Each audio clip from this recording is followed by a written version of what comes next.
আমি তোমাকে অগুন্তি কবিতার পংক্তিমালায় ঢেকে দেব, অনুপ্রাস দিয়ে কানের দুল বানাবো, ধ্রুপদী রক্ত প্রতীকের ফোঁটা এঁকে দেব কপালে, স্বরবৃত্ত মালা গেঁথে পড়াবো গলায়।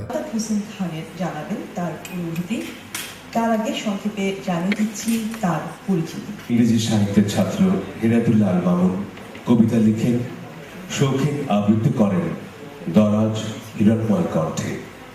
তার দুটি কাব্যগ্রন্থ চন্দন যোজনায় বিবর্ণ মেঘ এবং বিস্মরণের ডাহক।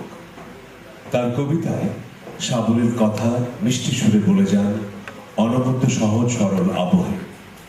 কবিতা ও সুরের নিমগ্ন বোদ্ধা তিনি। নিভৃত চালে এক সংস্কৃত জন। তিনি সরকারের একজন সিনিয়র সচিব। যুগলবন্দি কবিতা সুর তার বন্ধু উস্তাদ শাহাদাত হোসেন খানের শরৎ বাদলের সাথে কবিতার একটি ভিন্ন রকম উপস্থাপন। এখন আবৃত্তিকার হেদায়েতুল্লাহ আল মামুনকে তার অনুভূতি জানাবার জন্য অনুরোধ জানাচ্ছি।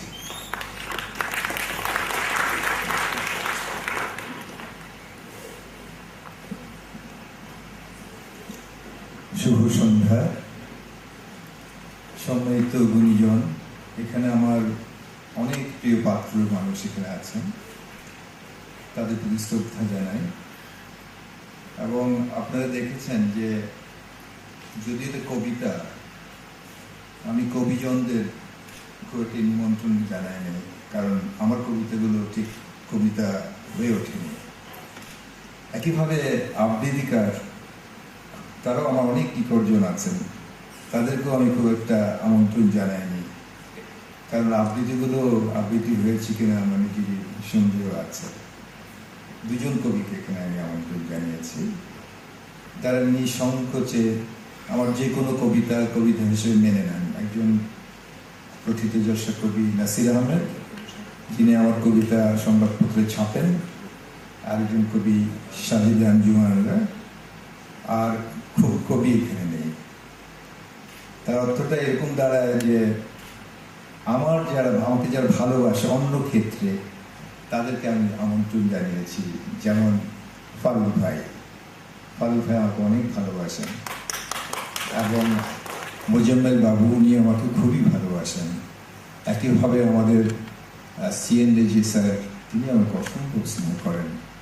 যারা যারা আমাকে স্নেহ করেন তারা এখানে উপস্থিত আছেন, এবং আমার খুব প্রিয় বন্ধু বিচারপতি আশফাক রানা, তিনি এখানে উপস্থিত আছেন, এবং আরেকজন বিচারপতি খুবই বিদগ্ধ বা সঙ্গীত বোদ্ধা বিচারপতি আশিস, তিনি প্রতিমধ্যে আছেন, কখনো এসে পৌঁছবেন।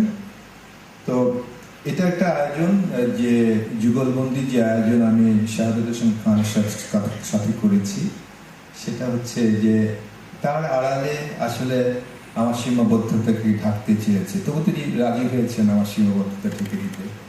সেটা একটা বড় ব্যাপার। উপমহাদেশের একজন প্রথিতযশা শিল্পী তার শরৎ বাদনে, তার সুরের বাঁধনে আমার যত সীমাবদ্ধতা ঢেকে দিয়ে একটা যুগলবন্দি করেছেন। এটা এক ধরনের স্লাগ আমার জন্য।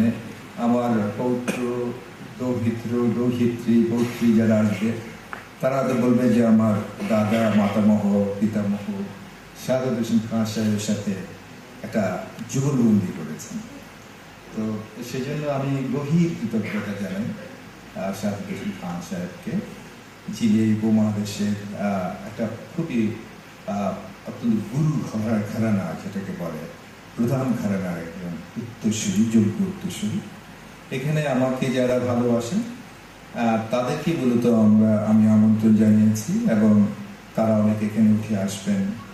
হয়তো আমার স্নেহাস্পদ শিল্পীরা আছেন, রুবেল আছে, অনিমা আছেন, অনেকে আছেন, ফাল্গুনি হামিদ আছেন, নাট্যজন, তারা সরে এসছেন। তাদের প্রতি আমি কৃতজ্ঞতা জানাই, শ্রদ্ধা জানাই। আমি আশা করি সিডিটা চলবে, হয়তো আপনাদের শুনলে হয়তো ভালো লাগবে, এবং আমি আপনাদের মঙ্গল কামনা করছি আজকে সন্ধ্যায়, এবং আশা করছি কিছুটা সময় আমরা হয়তো বাজাবো, কবিতা পড়ব।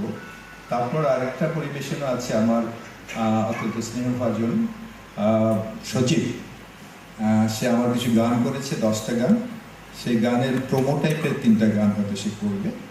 এছাড়া যাদের কাছে আমার কৃতজ্ঞতা আছে অনেক, দানিক, সৈয়দ দানিক, তিনি মূলত কাজটি করেছেন, অনেক পরিশ্রম করেছেন, আমাকে দিনের পর দিন সহায়তা দিয়েছেন। এবং সবশেষে আমার বন্ধু নাজবুল আনোয়ার জুয়েল, তিনি সবসময় আমাকে তাড়িত করেছেন, প্রাণিত করেছেন এমন একটা সিডি বের করার জন্য।